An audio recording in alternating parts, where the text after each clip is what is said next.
안녕하세요. 서울 강동구에 살고 있는 전업주부라고 자신을 소개하신 사연자분의 이야기부터 달려볼게요. 오늘도 두 가지 사연 준비되어 있습니다. 나가지 마시고 끝까지 집중해 들어주세요. 자, 그러면 바로 시작해 보겠습니다. 저는 톡톡 사연의 나미입니다.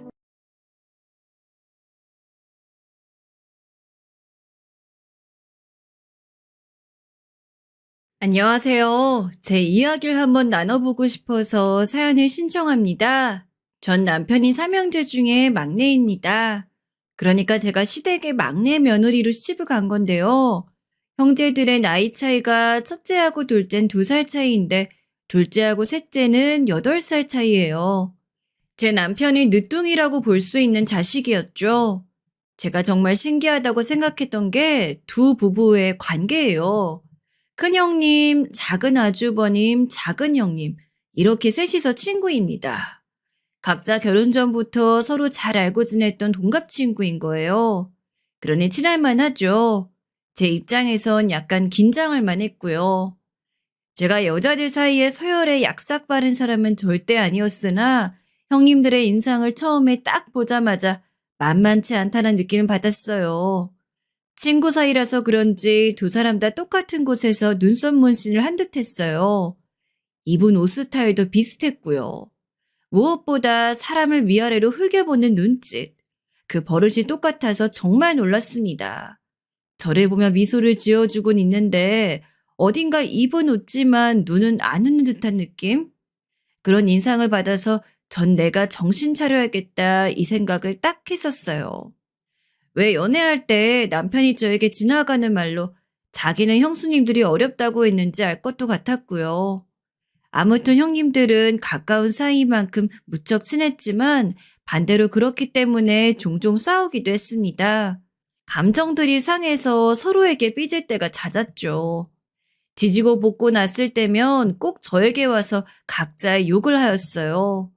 제가 없을 때는 당초에 누구에게 그런 하소연을 했는지 궁금했을 정도였네요. 동서, 미연이게 진짜 웃기지 않아? 내가 여태까지 얼마나 참고 양보하고 지낸 게 많은데 나한테 이번에 넌 네가 서열 더 높다고 생각하면 매사에 으스댄다 이런 소리 하는 거 있지? 내가 언제 으스댔다는 거야? 그러는 본인이야말로 왜 그렇게 까불어? 그게 바로 으스대는 거 아닌가? 진짜 걔한테 어디 서열 맛 좀 보여줘봐? 아우 짜증나. 동서 어떻게 생각해? 걔가 혼자 자격지심에 오버하는 거 맞지? 주로 큰형님은 이렇게 작은 형님이 잘 울컥하는 사람이라며 짜증을 냈고요. 반대로 작은 형님은 저에게 와서 큰형님이 쪼잔하다 그랬습니다. 동서, 알다시피 내가 석영이하고 오랜 친구잖아. 각자 결혼하고 나서도 변함없는 친구로 지내기로 새끼손가락 꼭꼭 걸고 약속할 땐 언제고. 석영이 그 쪼잔한 년이 자꾸 나에게 윗사람 행세를 하려고 들거든? 동선 이거 어떻게 생각해? 석영인 자기가 절대 그런 적 없다는데 나는 매번 그 쪼잔함을 느끼고 있는 사람으로서 더 이상 좌시할 수가 없어. 동서가 내 편 들어줬으면 좋겠는데. 동서는 그 쪼잔한 년이 아니라 내 편인 거 맞지? 머리가 정상으로 돌아가는 사람이라면 그 쪼잔한 년의 편을 들 수가 없어. 제가 보기에는요, 두 사람의 불평불만 모두 아무것도 아니었어요. 부록 나이 넘긴 사람들이 그것도 애 키우는 엄마들이 고작 별거 아닌 것 가지고 투덜투덜대면서 저에게 내 편 들어달라고 하는 게 이해가 안 됐고 조금 민망하기도 했습니다. 하지만 두 사람은 딱 봐도 외향적이고 기가 강했고 저보다 윗사람들이었기에 저는 까라면 까야 하는 입장이었죠. 그래서 제가 한 선택은 적당한 맞장구였습니다. 전 제가 잘 알지도 못하는 것에 대뜸 맞다고 동조하는 성격이 못 되어서 그저 네, 그랬군요 하면서 적당히 추임새나 넣은 것이었죠. 제 딴엔 최선의 선택이었다고 여겼어요. 그런데 그것조차도 하면 안 되는 것이었나 봐요. 나름 형님들과 좋은 관계를 맺고 싶어 유순하게 대처를 했다고 여겼건만 그것으로도 꼬투리를 잡혔습니다. 제가 생각이 짧았던 거죠. 두 사람은 오랜 친구 사이인데 그까지 감정 상한 일 몇 번 가지고 관계가 확 틀어지겠어요? 저만 중간에서 손해보는 거였어요. 저에게 각자의 욕을 유독 심하게 했던 날이 있었는데 그로부터 딱 이틀 뒤에 두 사람은 화해를 했습니다. 그러면서 제 욕을 했죠. 동서, 그렇게 안 봤는데 미연이한테 큰형님이 쪼잔하긴 하다. 이렇게 말을 했다면서? 쪼잔해서 미안해. 동서, 서경이한테 나를 주제 파악 못한다고 했다면서? 어떻게 그럴 수가 있어? 진짜 사람 그렇게 안 봤는데 너무하네. 동서 믿고 이런저런 얘기했던 게 후회가 돼. 저는 맹세코 그런 말을 한 적이 없었는데 가만히 기억을 되짚어 보니 두 사람이 그렇게 말을 했을 때 네라고 하면서 고개를 열심히 끄덕인 적은 있었어요. 추임새였을 뿐인데 제가 그 말을 한 것으로 번져 있었더라고요. 저는 그런 말을 한 적이 없다고 했으나 두 사람은 저에게 끄덕였으면 동의를 한 것이고 그 말을 직접 한 것이나 다름없다고 하면서 제 면전에 대고 쌍욕을 날렸습니다. 와, 결혼하고 딱 반년 만에 두 형님들한테서 동시에 쌍욕을 듣는데 놀라서 심장이 막 두근두근 했습니다. 쌍욕과 함께 저에게 날려지는 삿대질. 혹시 그게 제 뺨이라도 내려칠까 싶어 얼어붙어 있었네요. 그 상황에서 제가 뭐라고 하겠어요? 그저 죄송하다고 생각이 짧았다고 하며 사과를 드렸죠. 그런데 몇 주가 지나고 명절이었는데 두 사람이 대판 싸웠습니다. 작은 형님이 큰 형님에게 식용유통을 신경질적으로 사람 얼굴도 안 보고 뒤로 확 건넸다는 게 문제가 되었어요. 큰 형님은 일부러 일어나면서 따졌고 작은 형님은 더럽게 예민하네라고 하면서 맞섰습니다. 거기서 멈추지 않았기에 큰 감정 싸움으로 번졌는데요. 며칠 후에 각자 저에게 서로의 욕을 해댔어요.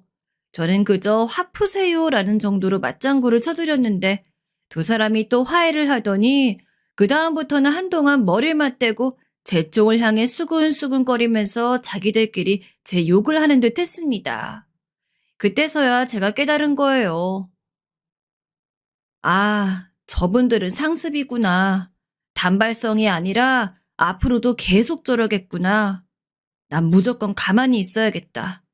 웬만하면 엮이지도 말고 상다지도 말자. 욕심도 부리지 말자. 형님들에게 잘 보여서 뭘 어쩌겠어. 그 이후로는 형님들이 저에게 어떤 소리를 해도 그저 보살님 같은 미소만 지으면서 동조를 하지 않았습니다. 남편에게도 더 이상 형님들에게 맞장구를 쳐드리지 않을 거라고 얘기를 해놨어요. 그랬더니 남편이 잘 생각했다고 말을 해주더군요. 어설프게 상대해봤자 무조건 손해만 볼 거라는 걸 남편은 이미 알고 있던 듯 하였어요.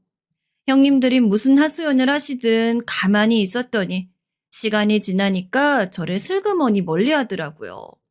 여기까진 제가 바라던 바여서 괜찮았는데요. 두 사람이 게시한 행동이 좀 어이가 없고 많이 유치했습니다. 그건 바로 시어머니께 제 욕을 하기 시작한 것이었어요. 그런데 저는 이걸 나중에 되어서야 알았습니다. 어느 날 식구들이 다 모인 저녁 자리였는데 그날따라 큰아주버님께서 속상하신 일이 있으셨는지 여쩌셨는지 술을 너무 많이 드신 거예요. 그냥 많이 드시는 것에서 그치지 않고 술주정을 시작하셨습니다. 큰형님이 창피하단 얼굴로 입 좀 다물어라라고 하며 큰아주버님의 등짝을 몰래 후려쳤어요. 그러자 큰아주버님이 욱하시면서 이렇게 외치셨던 거예요. 당신이야말로 입 좀 다물어. 요새 미연재수 씨하고 둘이서 우리 엄마한테 왜 그렇게 막내 재수 씨 욕을 해? 만나서 욕하는 걸로도 모자라서 자꾸 집에서 전화로다가 작당 모의하면서 어머님 만나면 이번엔 동서 뒷담 이렇게 까자고 해대니까 아주 시끄러워 죽겠어. 당신이나 제발 입을 다물어. 집에서 쉴 수가 없잖아. 술주정이었기 때문에 몸부림까지 치시며 그렇게 외치셨는데 저는 민망함에 얼른 고개를 돌려버렸어요. 이야기 속의 피해자는 저인데 이상하게 제 얼굴이 화끈거리더라고요.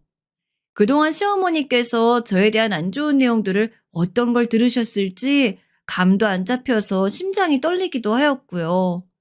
작은 형님은 왜 애먼 사람을 모함하시냐며 결백을 주장하셨지만 큰형님이 허둥지둥하면서 억지로 큰아주버님을 얼른 데리고 집으로 가버리신 것만 봐도 큰아주버님의 술주정은 진실이었습니다.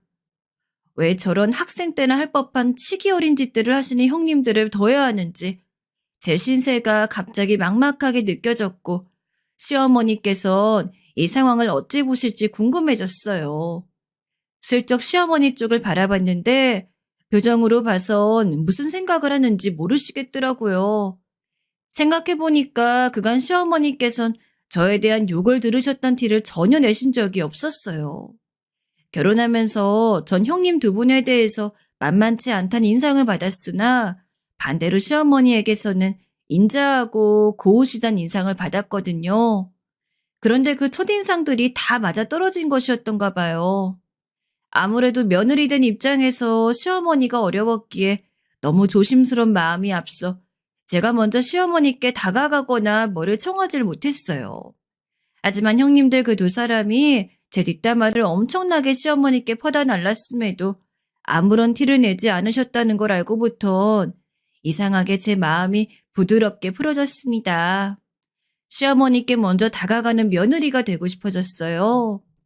여태까지 저에게 그 어떤 부담도 주고 싶지 않으셔서 저희 부부 생활에 아무런 간섭도 안 하셨다는 거, 그 깊은 의중도 깨달아졌고요. 저 어머님, 이거는 제 친정언니가 어제 보내준 쑥인데요. 냉동실에 두고 먹으면 한참 먹을 수 있다고 해서 그러려고 하는데 냉동실에 넣으려다 보니까 어머님 생각이 나서 조금 가지고 와봤어요. 쑥? 아유, 이거 완전히 여리여리한 쑥이구나. 하나도 안 질기고 맛있는 건데 귀한 걸 가져왔네. 아이고 고마워라. 내가 쑥 좋아하는 건 또 어떻게 알았다니? 정말요? 아이, 제가 괜한 걸 갖다 드리는 건가 싶어서 살짝 걱정이었는데 좋아해 주시니까 다행이네요. 괜히 쑥 갖다 놔서 어머님 귀찮게 해드린 거 아니죠? 귀찮을 일이 뭐가 있니? 이런 귀한 건 집에 있어도 계속 좋은 거야. 근데 막내 어머마, 점심은 먹었어?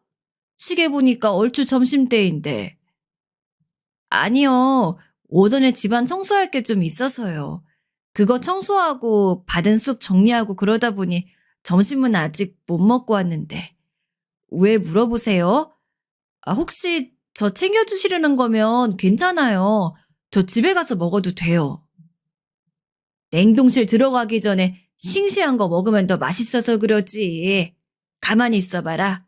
내가 쑥 부침개 몇 장 기가 막히게 해줄 테니 막내 어머마, 넌 손이나 씻고 저기 가서 테레비나 조금 들여다보고 있어. 이건 나 혼자 해도 뚝딱이야. 네? 아, 아니 어머님이 부엌에 계시는데 제가 어떻게 혼자 나가 있어요. 저도 같이 할게요.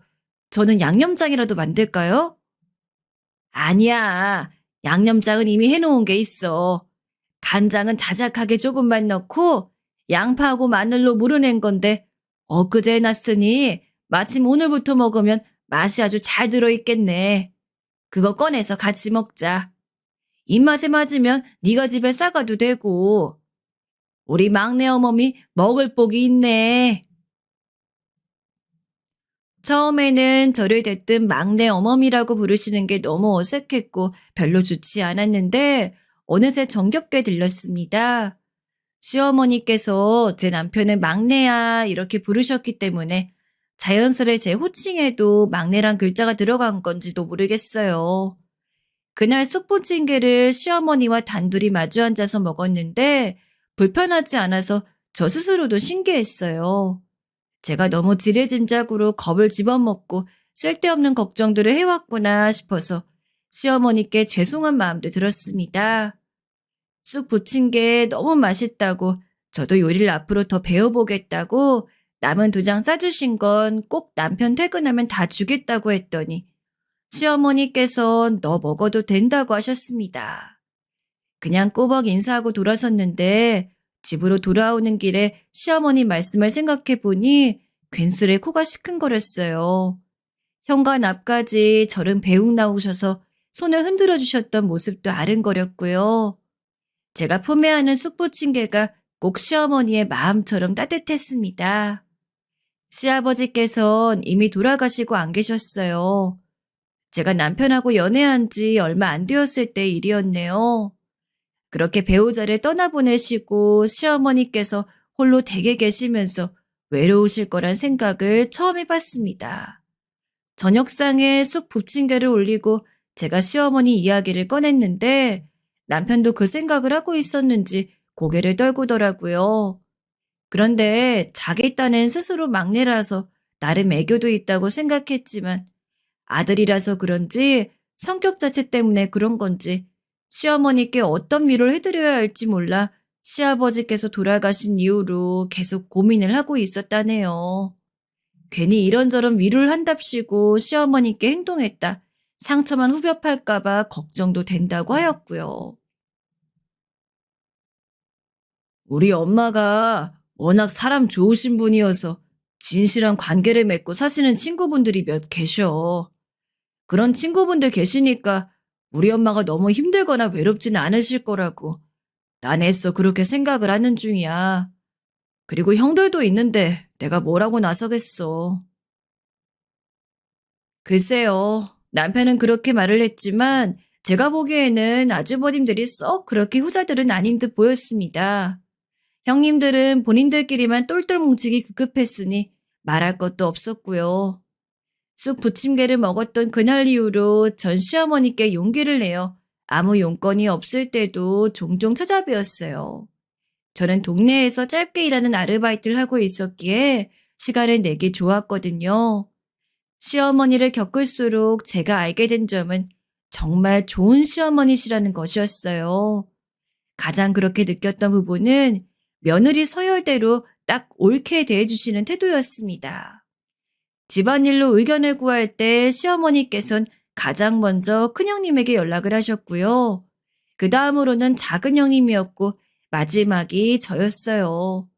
앞만 봐도 제가 시어머니께 가장 살가운 며느리가 된 것 같은데 왜 어째서 전 항상 마지막으로 쳐주시는지 처음에는 살짝 서운하기도 했는데요. 시간이 좀 지나니까 시어머니께서 행하시는 게 옳다는 생각이 점점 들었습니다.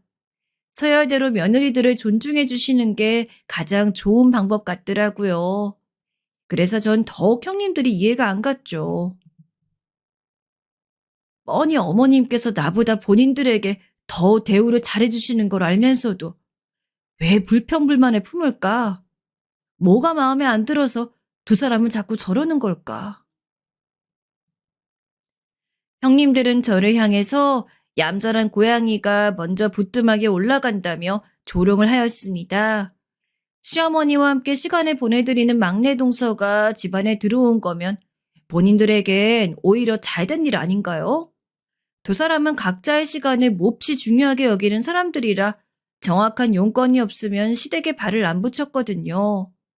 그런데도 자꾸만 저를 마음에 안 들어하면서 마주치기만 하면 흘겨봤습니다.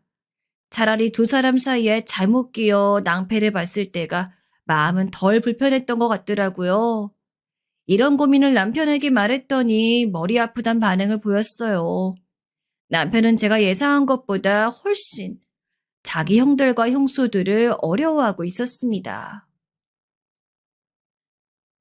지금은 나도 나이를 먹었고 이제 결혼도 했고 그러니까 좀 나아진 거지. 당장 10년 전만 해도 나에게 형들은 까마득한 어른처럼 느껴졌었어. 어렸을 때 나의 형들이 집안의 어른들처럼 여겨졌었고 그러니까 형수님들도 왠지 대하기 어렵게 느껴져. 나이 차이도 그렇고 자랄 때 집안 환경도 영향을 미쳤나 봐요. 남편은 인생에서 자기 형들과 살갑게 친해져 본 역사가 없다 그랬습니다. 아주버님들끼리 확실히 서로 친하고 막역한 사이처럼 보이는 것과는 정반대였죠. 형들이 좀 나서서 어린 막내 좀 챙겨주고 끼워주고 그러면 좀 좋았을까요? 그런데 오히려 선을 그어서 관계를 어렵게 만들었더라고요. 심지어 남편은 큰아주버님께 꼬박꼬박 존대를 했습니다. 예를 들면, 큰형, 식사는 하셨어요? 회사에서 어렵다 하셨던 일은 잘 해결되셨고요. 이런 식의 말투였죠. 작은 아주버님께도 상당히 공손하게 굴었고요. 제 친정 집안과는 뭔가 가풍 자체가 다른 듯 했습니다. 돌아가신 시아버지의 영향이 있었을 것 같다는 생각이 들었네요. 장유유서라든지 그런 것을 엄청 따지시는 분이었고, 엄하시고 아주 고지식한 분이셔서 어렸을 적엔 시아버지 앞에서 남편의 찍소리도 못했다 그랬습니다. 시아버지께서 암으로 돌아가셨다 했잖아요. 사실은 암에 걸리셨던 건 꽤 오래전이었고, 그때는 완치 판정을 받았었는데 세월이 흘러 재발이 된 것이었어요. 그래서 암이라는 게 참 무섭더라고요. 예전에 그때 시어머니께서 눈물로 호소하셨다네요. 당신이 아직 가면 안 돼요. 당신 이대로 가면 나 그리고 당신 아들들은 어떡하라고요. 제발 힘을 내요.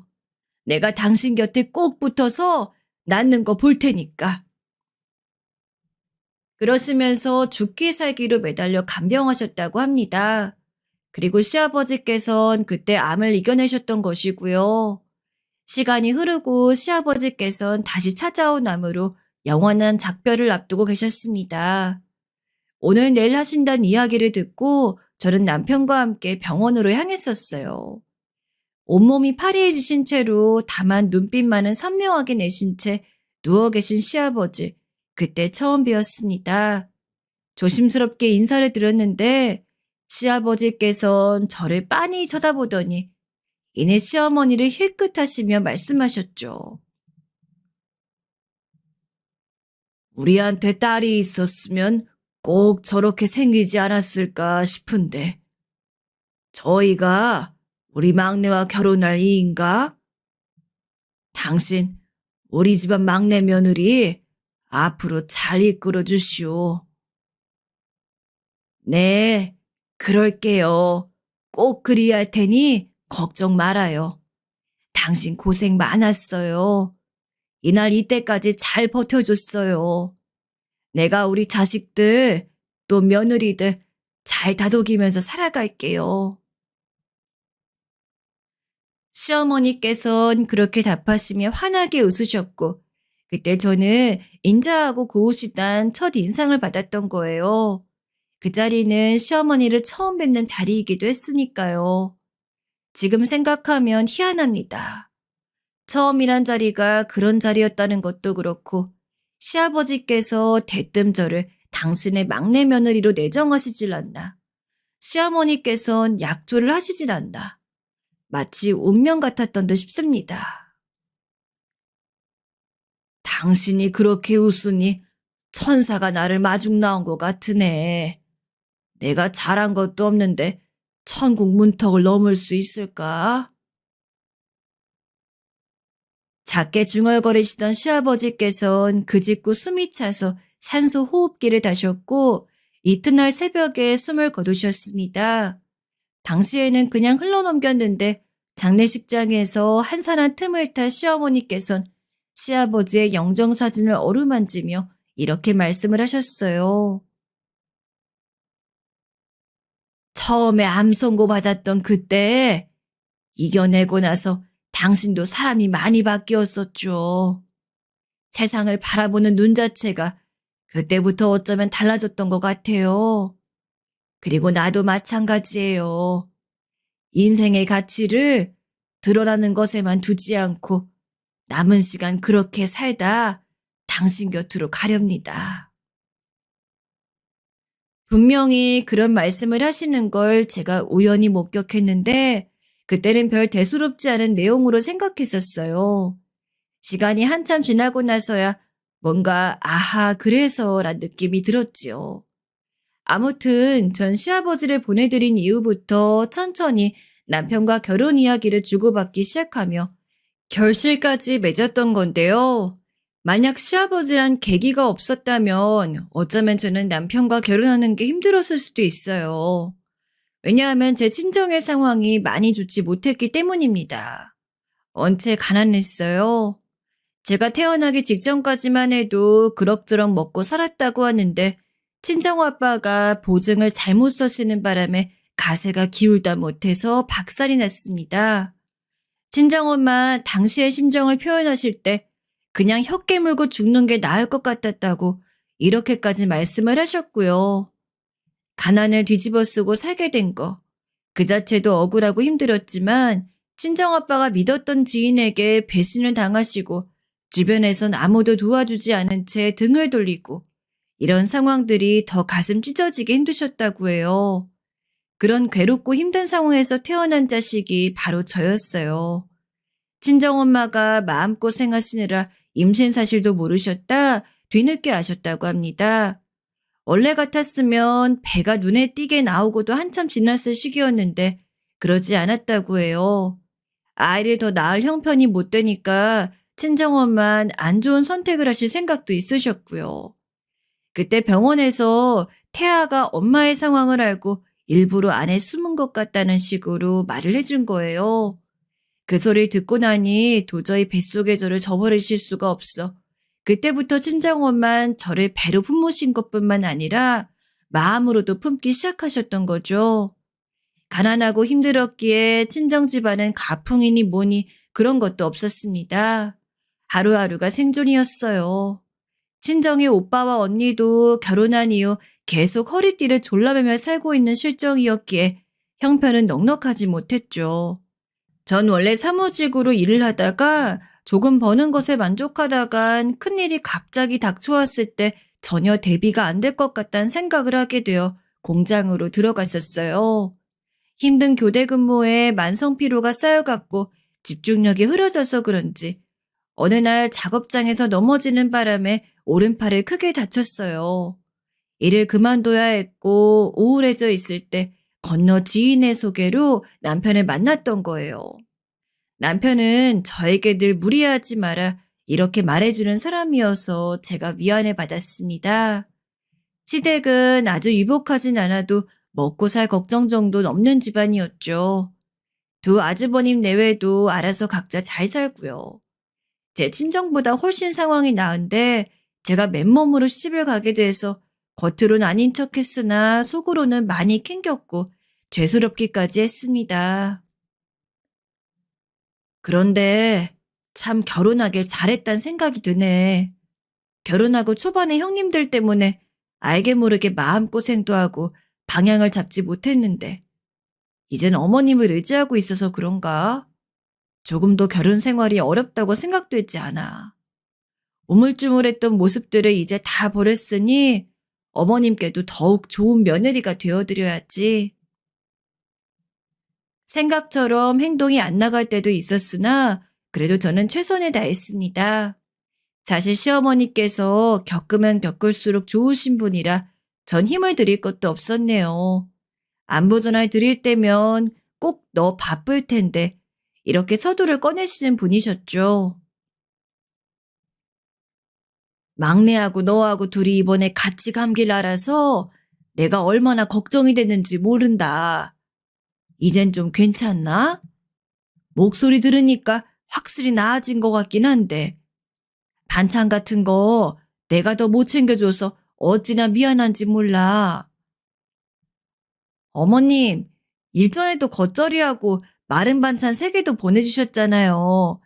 그거 너무 맛있게 저희 잘 먹었고 감기가 심해서 앓는 와중에도 어머님표 반찬이 있어서 저희 두 사람 다 끼린 안 걸었어요.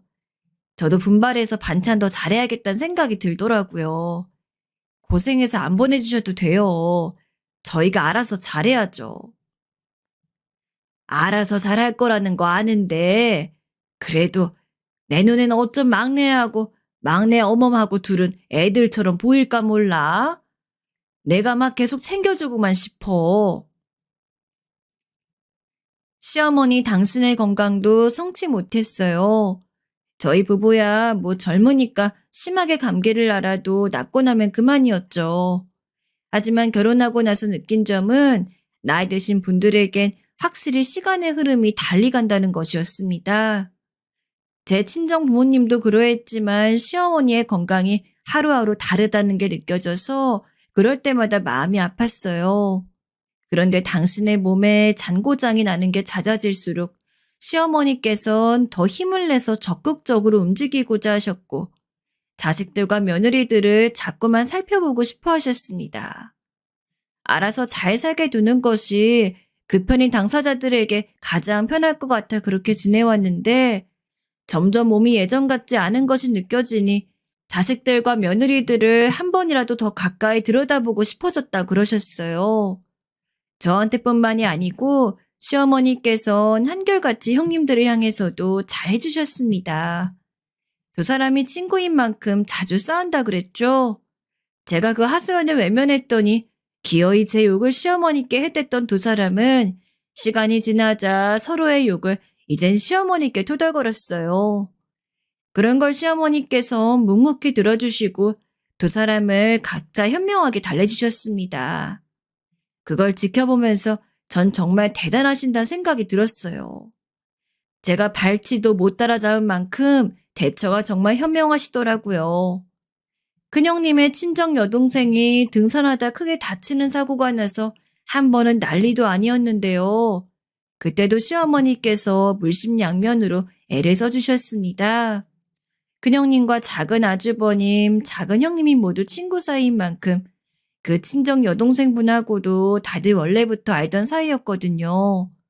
모두가 상심에 빠져 있을 때 시어머니께선 발을 걷어붙이시고 하나부터 열까지 몸에 좋은 재료로만 엄선해서 만든 건강한 환자식을 손수 만들어서 큰형님 편으로 보내셨고요. 심지어는 서랍장에서 통장을 꺼내시더니 그걸로 병원비를 보태셨습니다. 제가 그날 마침 시어머니 뵈러 댁에 들른 참이었는데 시어머니께서 한참 뭐를 찾고 계신 듯하여서 제가 도와드렸어요. 웬 통장을 찾고 계시는 게 의아했건만 그런 의도가 있으셨던 것이었죠. 에구구, 이 통장에 얼마나 들어있는지 내가 잊어버리고 살아서 액수를 몰랐는데 300하고도 50만 원이었구나. 이게 도움이 크게 될는지 모르겠다만 그래도 내가 보태야지. 어머님, 워낙 검소하게 사시니까 통장이나 뭐 그런 거 만지는 모습을 제가 지금 처음 보는 것 같은데요? 그거 소중한 돈 아닌가요? 그냥 두시면 좋겠어요.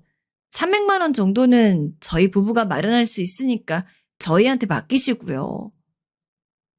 내가 생색을 내고 싶은 건데 너희 막내들한테 넘기면 아무 소용이 없지. 안 그러니? 싱긋 웃어 보이시는 그 해사한 얼굴에 대고 제가 차마 더 말씀을 못 드리겠더라고요. 그래서 결국 시어머니께선 당신의 소중한 도장과 함께 고이 보관해둔 그 통장을 큰아주버님을 통해 큰형님께 드렸어요. 우린 다 한 가족이니 이렇게 적극적으로 나서서 돕고 살아야 한다고. 어른인 당신께서 그런 모범을 보이시는 거라고 시어머니는 그렇게 말씀을 덧붙이셨습니다. 제가 남편에게 그 이야기를 다 전달하면서 처음으로 시댁 재산에 대해 물어봤었어요. 여보, 예전에 아버님 돌아가시고 나서 그때 혹시 형제들끼리 재산 이야기 나눴었어? 아니, 딱히 그런 건 없었어. 재산이라고 해봤자 그냥 앞으로 우리 엄마 돌아가실 때까지 어느 정도 쓰실 정도밖에 안 되는 것 같아. 그 외에 있는 것이라곤 엄마 살고 계신 그 집 정도니까. 아, 그렇구나. 생각해보니까 그래서 형님들이 이런저런 이야기는 다 끄집어내도 어머님 재산 이야기는 안 하신 거였네. 다름이 아니라 이번에 어머님이 옛 통장 하나 꺼내드신 거 보니 그냥 생각이 많아져서 물어본 거야. 어머님, 앞으로 오래오래 건강하셨으면 좋겠다. 그래야 오래 뵙지. 저는 그게 제 속에서 우러나온 진심이었어요. 남편은 다른 거 따지지 않고 시어머니를 위하는 며느리가 되어줘서 고맙다고 제 손을 붙잡아 주었지요. 하지만 그건 모르고 하는 소리였어요. 남편은 자기가 막내 아들 입장이다 보니 잘 모르는 모양이었는데 며느리 입장에서 보자면 시어머니 같은 천사표도 또 없었습니다. 그러신 분이니 제가 간절히 오래도록 건강하시기를 바란 거였어요. 그때로부터 얼마 지나지 않아서 명절이었는데 시어머니께서는 먼저 큰형님께 연락을 하시더니 이번에 올 거 없어 이렇게 말씀을 해주셨습니다. 친정 여동생 일로 많이 놀랐으니 놀란 가슴 추스르고 아직 회복 중인 친정 여동생 옆에나 붙어 있으라고. 시어머니께서 전화로 그렇게 말씀하시는 것을 제가 들었네요. 큰아주버님께도 따로 너는 이 처의 마음을 불편하게 하면 안 된다고 이렇게 당부를 건네셨고요. 세상에 이런 배려심 넘치는 시어머니는 또 안 계실 거야. 알면 알수록 진국이신 분이 바로 우리 시어머니 같으시네. 시어머니의 모습을 보면서 저도 어느 날 제 자식이 결혼을 한다면 며느리한테든 사위한테든 꼭 모범을 보이는 윗사람이 되어야겠다고 다짐을 했네요. 그때 단출한 명절을 보냈는데 음식도 거의 시어머니께서 다 하셨습니다. 그리고는 제 등을 떠미셨죠. 얼른 가보라는 것이었어요. 바로 제 친정의 말입니다. 아니에요, 어머님. 하루 더 있다 가도 돼요. 제 친정 부모님께도 이미 그렇게 말씀 다 드려놨으니 괜찮아요. 저희가 벌써 가면 어머님도 심심해질 거 아니에요. 기운 빠진 노인네가 심심해져봤자 얼마나 더 심심해지겠니? 걱정 말고 넌 얼른 네 친정에나 가봐라. 이번엔 이 큰 조카가 학교에서 무슨 상을 타는 바람에 경사가 났다 그러지 않았어? 네가 도착을 해야 네 친정 식구들도 마음 놓고 기쁨을 나눌 수 있지. 그러니 막내 어머마, 얼른 우리 막내 아들 손잡고 가려무나.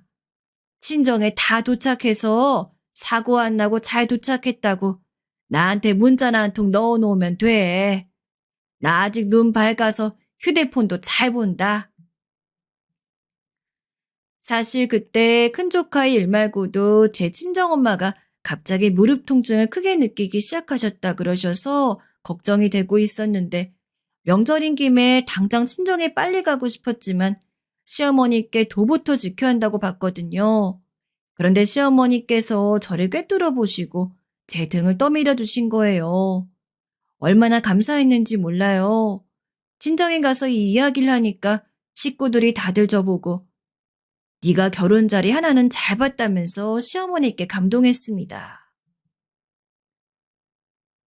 지지부진하게들 살아온 우리 식구지만 안 갈라서고 안 흩어지고 여기까지 함께 살아온 것도 다행이고 우리 작은 딸이 결혼을 기똥차게 잘해서 좋은 시어머니 밑에서 살게 된 것이 감사하고 인생이 여기까지 오니까 그나마 만족스럽네.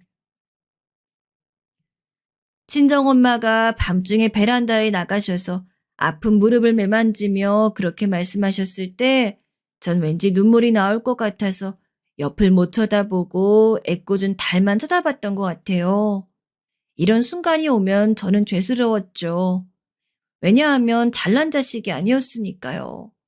제가 만약에 공부를 무척 잘했다든지 똑부러져서 일자리를 잘 잡았다든지 이런 식으로 성공을 거두었다면 친정엄마가 무릎 아픈 것 때문에 혹시 큰돈 나가는 일이 생길까봐 가슴 철렁 내려앉으시게 두지 않을 수 있었을 텐데 그저 그렇게 살아온 인생이라서 죄송했습니다.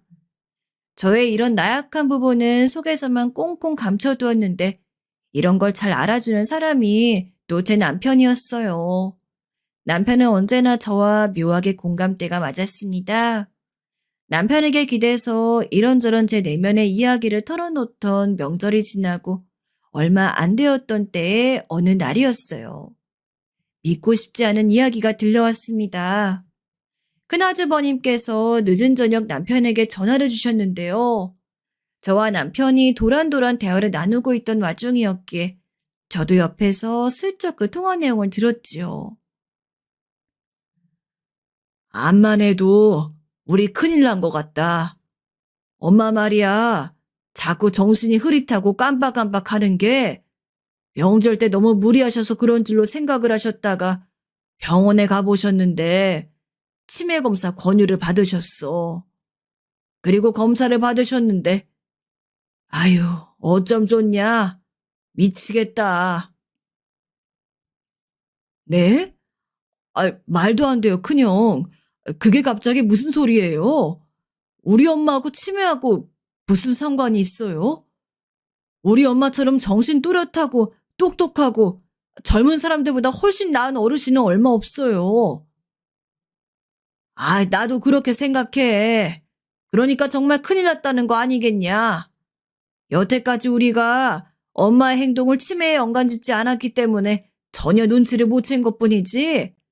만약 치매 쪽으로 의심을 했었다면 진작에 알아챘을 것 같더라. 엄만 지금 머릿속 전구에 불이 들어왔다 나갔다가 그러는 상태라네. 그 이야기를 듣자마자 저는 마치 눈앞이 노래진 듯한 느낌을 받았어요. 아직 정정하시고 한참 걷더니 더 사실 것이라 믿었던 시어머니이신데 치매라니. 그 무서운 치매가 시어머니를 덮쳤을 줄이야. 여태까지 그것을 눈치채지 못했다는 게 제 자신이 너무 바보 같고 한심하고 필요 없는 인간으로 느껴졌습니다. 왜 하필 천사 같으신 분께 그런 비극이 내려앉지 않은지 세상이 정말 이상하게 돌아간다는 생각이 들었네요. 남편 또한 충격을 받아 그날은 잠도 못 자고 한숨으로 밤을 새웠을 정도였어요. 당장 시어머니를 찾아뵙고 싶었으나 혼자 마음을 진정시키고 싶다 그러셔서 며칠을 기다렸다 어느 주말에 모두가 시댁에 모였습니다. 다들 표정들이 가라앉아 있었는데 시어머니의 폭탄 발언을 듣곤 모두 얼굴에 경악이 드리웠습니다. 나는 사실 나한테 치매기가 있다는 걸 작년부터 알고 있었단다. 절친한 친구들에게 연락을 해서 물어본 뒤 이 증세가 치매의 시작이라는 것을 확신하게 되었지. 하지만 난 너희들의 걱정을 일찍 사고 싶지가 않았어. 나 스스로 더 떳떳하고 당당하게 하루라도 더 그렇게 살고 싶은 욕심도 있었고. 그래서 여태까지 너희들에게 숨기면서 나 혼자 아무도 몰래 치매의 길을 써가면서 실수하지 않으려고 너희들 앞에서 늘 긴장해가며 그렇게 지내온 거였단다. 너희들을 속인 게 되어서 미안하구나. 이럴 수가. 시어머니께선 진작 눈치를 채고 있었던 거예요. 어쩐지 이상하리만치 하루하루 건강이 안 좋아지시는 것 같았는데 치매에 영향도 있었던 겁니다. 하지만 그 고드신 분이 쉽사리 치매 사실을 공유하고 자식들, 며느리들에게 의지를 하실 수 없었던 것이죠. 저는 그 대목을 듣고 너무 죄송해졌습니다. 제가 만약 믿음직스러운 며느리였다면 저에게 털어놓으셨을지도 모르는데 제가 여태까지 잘한다고 했지만 부족했던 듯 싶었어요. 시어머니께선 당신 스스로가 치매란 사실을 알고 있다는 바로 그 사실마저도 깜빡하실 때가 있었다고 하셨습니다. 이번에 치매가 드러나게 된 것도 바로 그 때문이었어요. 일순간 치매란 사실 자체를 잊어버리시고 병원도 가시고 치매 검사도 받으셨던 거예요. 하지만 이젠 내가 한계에 이르렀다는 것을 나 자신이 겸허히 인정하고 받아들여야 할 것 같아. 너희들에겐 너무 미안하고 면목 없는 얘기인데 내가 시설에 벌써부터 들어갈 용기가 부족해 그러는데 혹시 나를 데리고 사라질 순 없겠니? 시어머니의 떨리는 음성 뒤로 침묵이 감돌았습니다. 저와 남편의 시선이 맞닿았어요. 남편의 눈이 지금은 가만히 있으라고 말을 해오고 있었습니다. 큰아주버님께서 자식들끼리 상의를 하겠다고 대표로 말씀을 하셨고 시어머니께선 기다리겠다고 하셨지요. 남편의 뜻을 알 것 같았어요. 형들이 둘이나 있으니 그 의견을 먼저 들어보는 게 순서라는 것이었죠. 이튿날 남편이 자기 형들을 따로 만나고 왔는데 표정이 안 좋았어요. 형들이 그러는데 엄마를 모시면 어차피 그 역할은 형수님들이 해야 하는 거니까 본인들이 형수님 동의 없인 엄마를 못 모신다고 하더라. 그런데 형님 두 분이 현재 미적지근하다는 게 문제였죠. 이제 며느리들끼리 만나볼 차례였어요. 전 대체 두 사람이 무슨 소리를 할까 궁금한 마음으로 나가봤습니다. 시댁에서 멀지 않은 한 카페에 자리하자마자 큰형님부터 결론을 꺼내주셨어요. 어머님도 미치신 거 아니야? 어떻게 치매 걸린 노인네를 모시고 살라고 직접 그런 소리 다 하셔? 동서들, 나는 못하니까 우리 동서님들끼리 알아서 결정 좀 해줬으면 해. 그 소리를 듣고 제 가슴이 철렁했는데 작은 형님이 테이블 위를 주먹으로 콱 내리쳐서 제가 더 놀라고 말았습니다. 뭐? 동서들? 서경아, 너 학교 다닐 땐 네가 내 밑이었어. 개구리 올챙이저 생각 못하는 것도 정도가 있어야지. 어디서 나한테 그딴 치매 노인을 들이밀어? 난 집안 살림만으로도 머리 아픈 사람인데 어떻게 치매 노인을 돌봐? 말도 안 되는 일이지. 생각만 해도 벌써 냄새나. 작은 형님이 그렇게 말씀하시자 큰 형님은 너 나한테 까부냐며 일을 가셨고 두 사람은 또 싸우기 시작했습니다. 정작 분노로 주먹을 떠는 사람은 저였죠. 전 테이블 위에 물컵을 집어 두 사람에게 끼얹었어요. 제발 그만들 좀 하세요. 언제까지 유치하게 싸움질만 하시면 사실 거예요? 며느리 노릇 한 번을 제대로 안 하시면서 부끄럽지도 않으세요? 어머님이 지금껏 두 분께 얼마나 잘해주셨는데 양심이 있다면 지금 그렇게 구시면 안 되죠. 얘 소리 지르는 것 좀 봐라. 넌 내가 처음부터 마음에 안 들었어. 음침해가지고는 착한 척도 달인이더라. 잘됐네 동서. 본인이 직접 모시면 되겠다. 동서는 착한 며느리 해. 난 은혜도 모르는 천하의 쓰레기 며느리 할게. 그럼 됐지? 치매 노인 똥오줌 치우면서 앞으로 수고해. 깔깔 웃으며 자리에 떠나는 작은 형님의 뒤를 이어서 큰 형님이 따르더군요.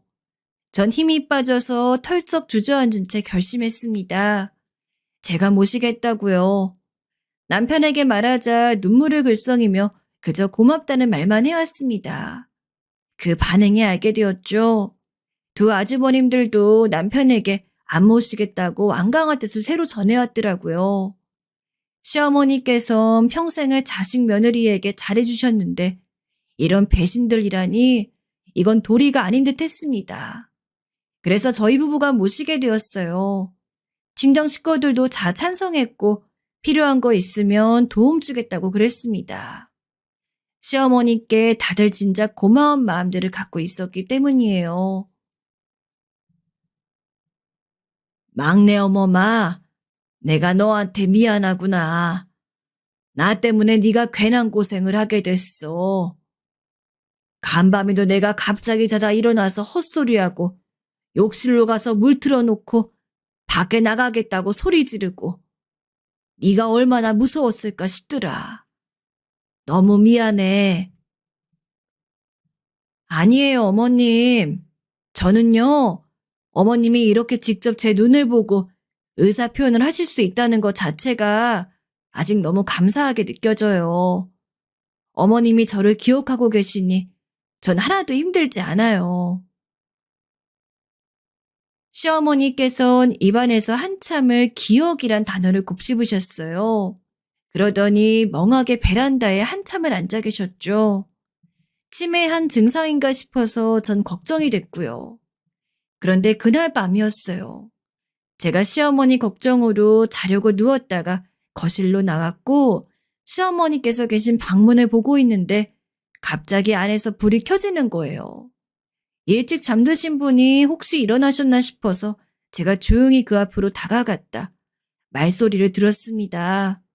그건 시어머니께서 누군가와 통화하시는 소리였어요. 김 변호사. 난데 더 이상은 지체할 수 없겠어. 300억 내일 바로 집행해. 갑자기 온몸에 소름이 돋더라고요. 변호사? 300억? 이게 뭔가 싶어서 짧은 노크 후에 방문을 열었습니다. 통화를 막 마치신 시어머니께서 놀란 얼굴로 저를 돌아보셨어요. 의문에 찬 제 표정을 확인하시곤 이내 옅게 웃으셨죠. 내가 치매가 와서 지금 헛소리한 걸 수도 있다고 생각하겠구나. 앉아봐라, 막내 어머마. 해줄 얘기가 있다. 네 시아비가 죽기 전에 남긴 재산만 해도 250억에 이르렀고 그게 현재는 300억 수준이 되었는데 그걸 난 이제 정리하고자 해. 네? 진심이세요? 농담하시는 게 아니고 정말로 그런 재산을 가지고 계셨다고요? 살면서 그렇게 놀란 적은 처음이었네요. 전 시어머니께 그간의 이야기를 다 들을 수 있었는데 아주 축소를 하며 요약을 해보자면 시댁은 원래부터 잘 살았다고 합니다. 시아버지께서 워낙 구두쇠의 자린고비이셔 자식들이 크게 눈치를 못 챘을 뿐이었죠. 그런데 시아버지께서 암투병을 하게 되시면서 많은 생각을 하게 되신 모양이었어요. 시아버지께서는 그때부터 전략적으로 재산을 불리셨고 그 사실은 시어머니 말곤 아무도 몰랐습니다. 망나니 같은 기질의 장남 차남에게 당장 재산을 알려주면 더 삐뚤게 살까봐 시아버지께서는 그것을 경계하셨대요. 그리고 다시 찾아온 암을 마주하셨을 때 재산의 모든 명의를 시어머니께로 돌리셨습니다. 돈보다 가족이란 말씀과 함께요. 시어머니께서는 고심을 하시며 그 재산을 들고 계셨고 절친한 친구분들이란 존재도 나중에 알고 보니까 전부 대단한 자산가분들 뿐이었어요. 서로 재산 관리에 대한 조언이나 정보를 얻고 있었던 것이죠. 시어머니께서는 그 엄청난 재산을 모두 사회에 환원하고 싶다는 뜻을 밝히셨습니다. 저에게 이해해달라고 하셨고 저는 시어머니의 돈이니 시어머니 뜻대로 하시는 게 맞다고 말씀을 드렸죠. 너라면 그렇게 말해줄 것 같았단다. 내가 첫째, 둘째 며느린 잘못 뒀어도 막내 며느리 하나는 잘 뒀어. 막내 어머마, 나는 그날 기분 전환을 하고 싶어서 모처럼 동네 커피숍에 나갔었어. 그리고 세 며느리가 함께 모여 앉아있는 걸 봤었지. 어, 어머님, 설마 저와 형님들이 나눈 대화를 다 들으셨던 거예요? 형님들이 막말을 퍼부었던 그날 카페에 시어머니도 계셨던 거예요. 시어머니께선 장남부부와 차남부부에게 아무것도 주고 싶지 않아 지인을 통해 전문 변호사를 만나고 재산을 처리하는 것을 치밀하게 미리 준비하셨다고 했습니다. 그리고 저희 부부에게 따로 적은 금액이나마 재산을 주겠다고 하셨어요. 얘 막내야, 내가 너 말고 우리 막내 어머한테 그 돈을 줘도 되는 거지? 갑자기 시어머니께서 제 뒤를 보고 말씀하셔 제가 깜짝 놀랐는데요. 돌아보니까 어느새 반 열려있는 방문에 길에 서 있는 남편이 있었습니다. 남편이 눈물 젖은 눈으로 고개를 끄덕끄덕 했어요. 그랬더니 들어와서 시어머니를 꼭 안아주었습니다. 시어머니께서는 웃으시며 고맙단 말씀을 하셨지요. 적은 금액이라고 하셨으면서 그 액수가 무려 10억에 달하였습니다. 저는 태어나서 그렇게 큰 돈을 쥐어본 적이 없기에 심장이 막 떨렸는데 제 옆에 남편이 있어 그나마 진정할 수 있었네요. 저는 그 돈으로 남편과 여유를 누렸고 또 그 여유를 제 친정 식구들에게 나누어 주었습니다. 그걸 발판으로 삼아서 친정 식구들이 진격을 해나갔죠. 지금은 다들 남부러울 것 없이 살고 있어요. 시어머니께선 정말 애석하고 눈물이 나게도 그때로부터 얼마 지나지 않았을 때 심장마비로 돌아가셨습니다. 시어머니께서 천국으로 소풍을 떠나시고 나서야 아주버님들과 형님들은 신부님께서 사실은 자산가이셨으며 이미 그 재산이 다 정리가 되어 사회에 환원되었다는 사실을 알게 되셨어요. 그렇게 오열과 통곡이 난무하는 장례식도 없었을 겁니다. 조문객들은 그 네 사람이 시어머니를 너무 애도해서 우는 것으로 다들 착각을 하고 가더군요. 정정해줄 필요 못 느껴서 가만히 있었네요. 그 이후로 형님들은 서로 절연했어요. 시어머니께 재산을 받지 못한 것을 두고 서로에게 책임을 물었거든요. 그러다가 살벌하게 싸웠고 서로의 탓을 하는 것은 아주버님들도 마찬가지였으므로 두 부부가 완전히 갈라서고 말았습니다. 심지어 작은 아주버님 댁은 기약 없는 별거에 들어가서 이날 이때까지도 대면대면하게 사네요. 저희 집이라도 화목하게 잘 살면서 매년 제사를 잘 챙기며 그렇게 살려고 항상 노력 중입니다. 저희에게 감사한 비밀스러운 재산을 남겨놓고 가신 시어머니를 언제까지고 기리면서 말이죠. 다들 무당하면 어떤 걸 생각하시나요?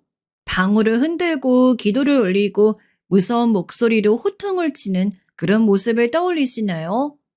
제게 무당은 엄마라는 또 다른 이름입니다. 고통과 아픔의 또 다른 이름입니다. 저희 엄마는 무당이었습니다. 그리고 저 때문에 오랜 시간 신내림을 받지 않기 위해 부단히 애쓰셨습니다. 오늘 제가 여기에 사연을 보낸 이유는 그런 엄마의 이야기를 하기 위해서입니다. 제가 초등학교에 갓 입학했을 때쯤 가장 많이 기억하는 엄마의 모습은 매일 끙끙 앓던 모습이었습니다. 엄마는 이유도 원인도 없이 밤마다 앓았고 그 신음소리인 숱한 밤 제 방에 가닿곤 했어요. 그러면 저는 엄마 방으로 총총 달려가 작은 손가락을 꼼지락거리며 엄마의 몸을 주물렀고 엄마는 제가 올 때가 되어서야 희미하게 웃으셨습니다. 엄마는 무당이 되어야 할 운명이었지만 신을 거부하고 있었습니다. 자식에게 무당 엄마가 될 수 없다는 이유 때문이었어요. 엄마는 신을 거부하기 위해 안 해본 게 없었습니다. 기독교가 아니었음에도 교회에 다녔고 성당에 다녔고 새벽 기도를 다니며 다른 영성의 힘으로 극복하려 했습니다. 하지만 엄마의 눈엔 자꾸 귀신들이 보였습니다. 그것들은 엄마를 괴롭혀댔고 엄마를 허약하게 만들었습니다. 하지만 정말 어렸을 적 전 엄마가 귀신이 아닌 그저 이상한 것을 본다고 생각했습니다. 엄마가 그렇게 말했기 때문이죠. 그날은 엄마가 저를 위해 찌개를 끓이던 날이었습니다. 엄마가 갑자기 벽을 보더니 이렇게 외치는 것이었습니다. 가라고! 가! 가! 엄만 마치 그곳에 사람이라도 있는 듯 계속 가라고 말했고 저는 그 모습이 너무 무서워서 제 방에 들어가 침대를 머리 꼭대기까지 뒤집어 썼습니다. 그러자 엄마가 제게 다가와 저를 꼭 안아주며 이렇게 말했습니다. 많이 놀랐지? 수연아, 미안해. 엄마가 자꾸 이상한 걸 보내. 이상한 거 뭐? 보면 안 되는 거, 헛거. 엄마는 어렸을 적 귀신을 이상한 거라고 말하곤 했어요. 그러다 제가 동화책을 읽을 수 있는 나이가 되자 어느 순간 전 그게 사람이 죽으면 간혹 하늘에 닿지 못하고 땅을 떠도는 귀신이라는 걸 알게 되었고 엄마가 그걸 본다는 걸 배웠습니다. 그래서 엄마는 제게 늘 죄인이었습니다. 이런 엄마가 아니라 평범한 엄마가 되어주고 싶은데 미안해 수연아, 엄마가 못 돼서. 엄마는 그렇게 말하며 늘 저와 남동생에게 미안하다고 되뇌이시곤 하셨습니다. 미안하단 말은 엄마의 습관이었습니다. 하지만 엄마가 귀신을 보는 횟수는 점점 늘어났습니다. 엄마는 미친 사람처럼 벽에 대고 중얼거렸고 아무렇지 않게 저와 손을 잡고 걷다가도 혼자 놀라며 뒷걸음질치기도 했어요. 그런 모습을 보다 보니 어느 순간에 저 역시 이 공간에 귀신이 있는지 없는지 엄마의 표정만 봐도 알 수 있었어요. 그리고 삶과 죽음의 경계에 놓여 있는 엄마가 조금은 무서웠습니다. 그러던 어느 날 어린 아이로서 감당하기 힘든 일이 벌어졌어요. 또래 친구들 사이에서 엄마가 귀신을 본다는 소문이 나고만 것입니다. 학교에 가자 제자리 책상에 귀신이란 글자가 적혀 있었고 아이들은 제게 다가오지 못했어요.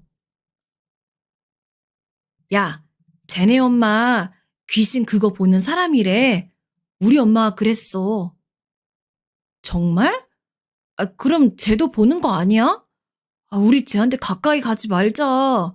혹시 모르잖아. 어, 이제 제가 말 걸어도 못 들은 척 하기야? 순간 저는 아이들 사이에서 괴물이 된 기분이었습니다. 어딜 가도 주목을 받았고 그 탓에 밥도 제대로 먹지 못해 혼자 학교 밖으로 나가 빵을 사 먹고 들어오곤 했습니다.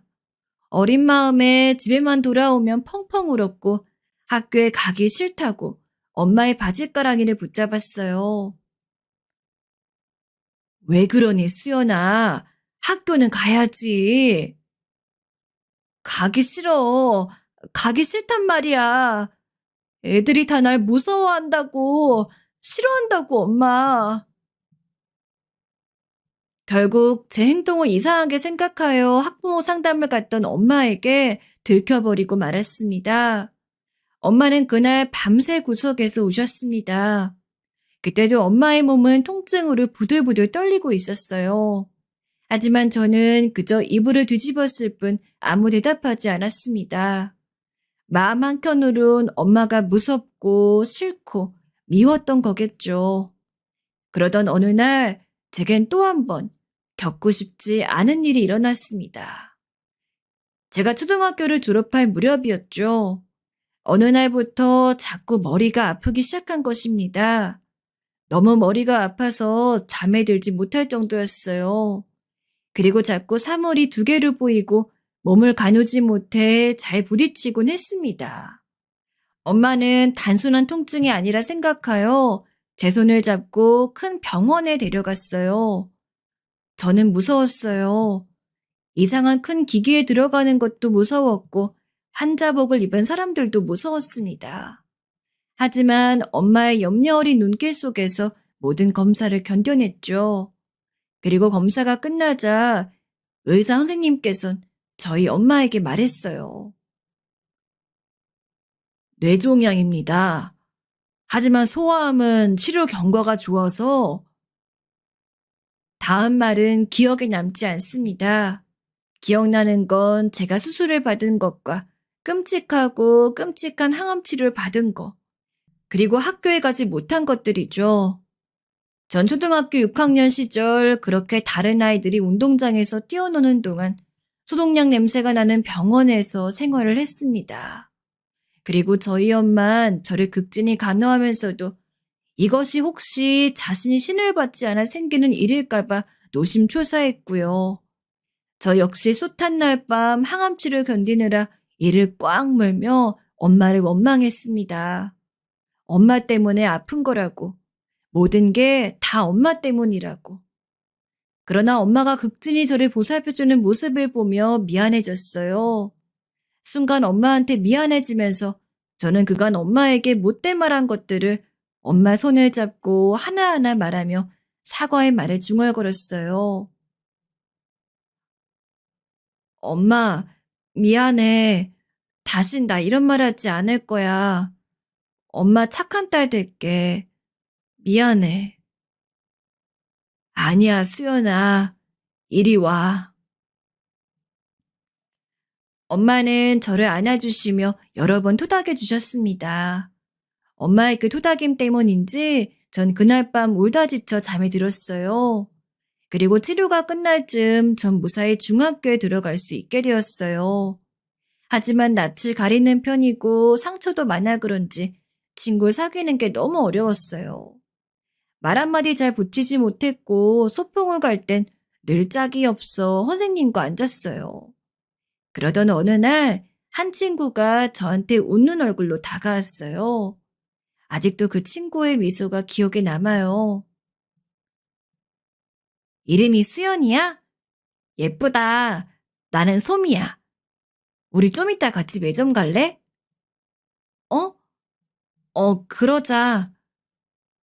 당황스럽게도 그 친구는 아무렇지 않게 제게 다가와 매점을 가자 했고, 저는 수업이 끝나고 친구를 따라 매점에 가서 맛있는 걸 사 먹고 이런저런 이야기를 나누게 됐어요. 대화를 나누다 보니 공통점도 많고 좋아하던 연예인도 같았어요. 마치 오래 알아온 사람처럼 그 아이는 너무 편하고 친근한 인상을 주는 아이였습니다. 저는 그 친구와 더 친해지고 싶어 정말 용기 내어 말을 걸기도 하고 일부러 맛있는 것도 사주면서 꽤 애를 썼어요. 학창시절이 그렇잖아요. 여자분들이라면 공감하시겠지만 그 시절 친구는 세상 전부라 할 수 있을 정도로 중요하잖아요. 적어도 제겐 그랬어요. 처음 제게 다가와준 이 친구의 마음이 너무나 고마웠고 귀해서 어떻게든 저는 이 친구와 더 친해지려 했고 그 결과 친구와 저는 반에서 제일 친한 친구가 되었어요. 친구가 생겼기에 이젠 소풍 갈 때 선생님과 앉지 않아도 되었고 웅크리고 앉아 제 존재를 숨기려 하지 않아도 되었어요. 그렇게 친구와 함께한 나날은 너무도 행복했습니다. 엄마도 제게 처음으로 생긴 친구가 무척 고마웠는지 언제 한번 소미를 데리고 집에 오라고 했어요. 정말 그래도 돼? 그럼 우리 딸 친구인데 엄마가 맛있는 것도 해줘야지. 꼭 데리고 와. 알겠어, 엄마. 엄마의 허락을 받고 난 후 전 곧바로 친구에게 이 소식을 전했고 친구는 무척 좋아했어요. 그런데 수업이 끝나고 화장실에 갔는데 이 친구가 화장실에서 제 이야기를 하고 있더라고요.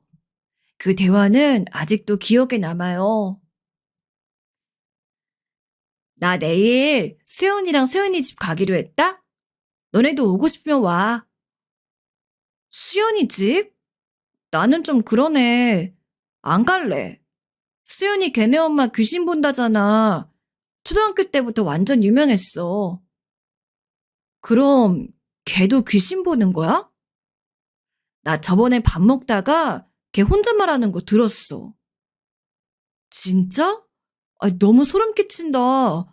난 여태껏 모르고 있었어. 그렇겠지. 넌 다른 곳에서 살다 왔으니까. 아무튼 수연이랑 어울리지 마. 혹시 모르잖아. 걔랑 어울리다가 귀신이라도 붙으면 어떡해. 아, 짜증난다. 1년 동안 걔랑 같이 수업 들어야 하는데. 소름 끼친다라는 단어. 전 소름 끼친다라는 말이 사람에게 쓸 수 있는 단어일 줄 몰랐습니다. 그리고 제가 믿었던 친구가 뒤에서 그런 말을 했던 것은 너무도 충격이었어요. 저는 밖으로 나가지 못하고 7교시 수업이 끝날 때까지 화장실 칸안에 갇혀 있었어요. 나중에 선생님이 절 찾으셨을 때 전 선생님의 얼굴을 쳐다보며 엉엉 눈물을 쏟았습니다. 그날 저는 집에 돌아와 밥도 먹지 않고 그저 침대에만 누워만 있었어요. 엄마가 다가왔지만 저리 가라면서 엄마를 밀어냈습니다. 엄마도 제가 답답했는지 화를 냈어요. 아니, 무슨 일인지 말해야 내가 뭘 도와주지. 왜 그러고 있는 건데?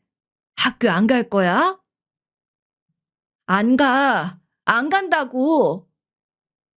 학교를 안 가면 어떡해. 수연아, 얼른. 엄마 말 좀 들어라. 엄마가 이렇게 부탁하잖아. 싫어요. 싫다고. 결국 엄마와 저 사이에 작은 몸싸움이 벌어졌어요. 제 손톱이 엄마의 살을 긁었고 엄마는 저를 강하게 노려봤습니다.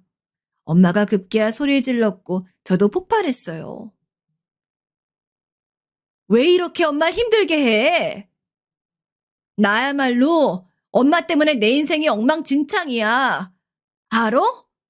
엄마가 귀신 보는 것 때문에 애들이 나도 그렇게 생각한다고. 이제 나랑 아무도 안 논다고. 나 혼자라고. 엄마 진짜 끔찍해. 징글징글하다고. 그러니까 나 좀 냅두라고. 가만히 숨만 쉬고 있어도 죽을 것 같으니까. 저의 망설임 없는 독설에 엄마는 꽤 충격을 받으신 것 같았어요. 한동안 아무 말하지 못하다가 아픈 몸을 이끌고 사르르 사라져버렸습니다. 그때부터 엄마와 제 사이의 대화는 눈에 띄게 줄어들었습니다. 서로 필요한 대화 이외엔 하지 않았어요. 밥 먹었니? 학교 갔다 왔습니다. 돈 필요해요. 라는 말들 외엔 하지 않았고 어쩌다 밥상에 같이 앉는다 해도 젓가락질이 오가는 소리 외엔 고요한 침묵이 흘렀습니다. 남동생은 그런 엄마와 제 사이를 불편해했습니다. 누나, 엄마랑 말 좀 하면 안 돼? 집안 분위기 이러니까 나도 불편해. 엄마랑 화해할 생각 없어. 전 그렇게 말하며 마음의 문을 턱 닫았어요. 모르겠어요. 전 그 당시 엄마란 사람을 제 인생에서 끊임없이 배제하고 싶었던 것 같아요. 나를 낳아준 사람이지만 내 인생의 짐과 같은 사람이니 이제 그만 저 사람과 얽히지 않았으면 좋겠다는 생각이 머릿속을 지배했어요. 그렇게 시간이 흘렀고 저는 고등학교에서도 자연히 왕따였습니다. 자연스레 서울로 대학에 가면서 엄마와는 따로 살게 되었고요. 엄마는 어린 딸이 홀로 서울에 사는 게 걱정되었는지 필요한 게 없는지 물어보고 이것저것 갖다 주려 연락했지만 전 번번이 필요한 게 없다는 말로 전화를 끊어버렸습니다. 대학교에 들어가서 가장 좋았던 건 아무도 제 과거를 모른다는 점이었어요. 전 아이들에게 아무렇지 않게 다가갈 수 있었고 어떤 상처도 안 받아본 사람처럼 행동할 수 있었어요. 수연이 너는 진짜 성격이 밝은 것 같아. 그 성격 진짜 부럽다. 어떤 아이는 제게 이렇게 말했을 정도였습니다. 제가 쓰고 있는 게 가면인지도 모르고 말이죠. 저는 그럴 때 그냥 웃으며 대꾸했어요. 그런가? 타고난 성격이 좀 그런 것 같긴 해. 타고난 성격. 밝음과 가장 거리가 멀었던 저는 그렇게 밝은 척하며 아이들과 잘 지냈고 공부도 열심히 해서 장학금을 놓치지 않았어요. 삶에서 엄마란 요소가 빠지니 교우 관계가 편안해지고 그러다 보니 공부에 집중하기도 쉬워지더라고요. 그리고 무엇보다 대학 등록금만큼은 제가 집에 손 벌리지 않고 해결하고 싶은 마음이 커서 그리 하게 됐어요. 정신없는 대학 생활을 보내던 사이 전 처음으로 연애라는 것도 하게 되었어요. 제가 있는 동아리 후배였는데 그 남자아이는 굉장히 수줍음이 많은 아이였습니다. 저한테 다가오는 것조차 약간은 어려워할 만큼 수줍음이 많았는데 전 그런 모습이 좋아 보였어요. 낯가리는 걸 보고 있자면 제 옛날 성격이 떠오르기도 했고요.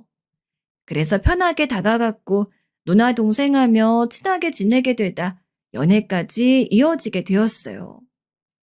그런데 어느 날 그 아이가 제게 이런 말을 하더라고요. 혹시 누나 청고등학교 나왔어? 네가 그걸 어떻게 알아? 아, 그렇구나. 아니, 나 아는 형이 거기 나왔다길래. 누나 안 돼. 오늘 만나기로 했는데 거기서 누나 얘기 잔뜩 들어야겠다. 네가 내 얘기를 왜 들어? 아니, 너 거기 가지 마. 누나, 갑자기 왜 그래? 무섭게. 장난식으로 한 말이었겠지만 전 마치 불이라도 붙은 듯 놀라서는 절대 가지 말라고 난리를 쳤습니다. 남자애는 당황해했고 저도 이런 제 반응이 정상적이지 않다는 걸 알고 있었음에도 멈출 수가 없었어요. 너무 두려웠습니다.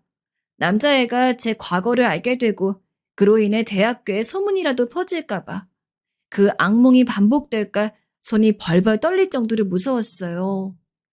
결국 그 일로 저는 그 아이와 헤어지게 됐고 대학교에 제 이야기가 퍼지지 않은 걸 다행으로 여기며 살았습니다. 모든 걸 다 버리고 올라왔다 생각한 곳에서 또 두려움에 떨며 살아야 한다는 거. 그게 어떤 기분인지 여러분은 상상이 가시나요? 전 대학 시절을 그렇게 또 악몽처럼 보냈습니다. 그러던 어느 날이었어요. 그날은 대학 과제로 밤을 새고 쪽잠을 자던 날이었어요. 차가운 공기가 맴도는 어슴푸레한 새벽. 자취방에서 쭈그리고 잠을 자는데 갑자기 남동생에게서 전화가 걸려왔어요. 항상 누나 앞에서 남자인 척 강한 척 하던 남동생의 목소리가 세차게 떨리고 있었어요.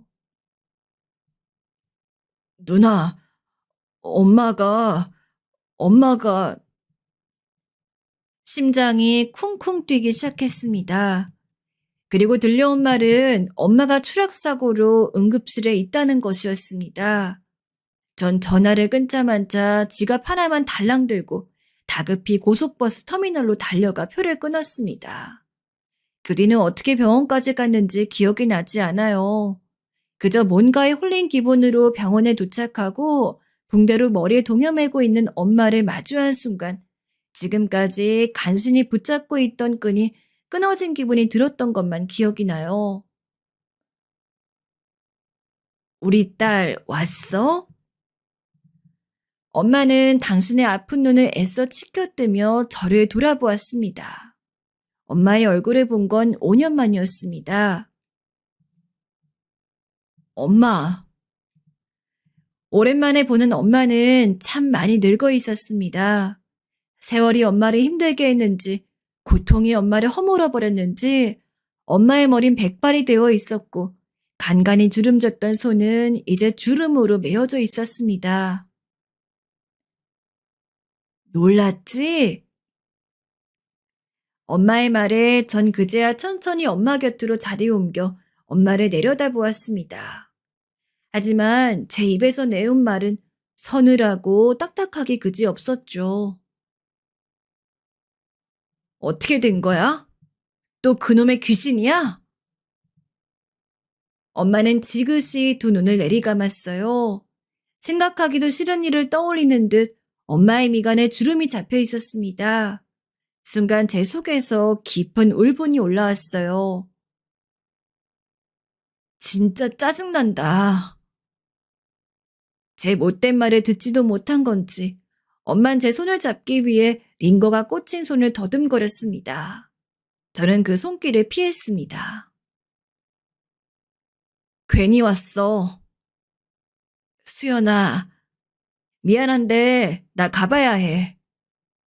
벌써? 그러자 엄마는 쉰 목소리로 더듬더듬 말을 이었습니다. 수연아, 엄마 신 받아야 할 것 같아. 무당이 되어야 할 것 같아. 미안하다.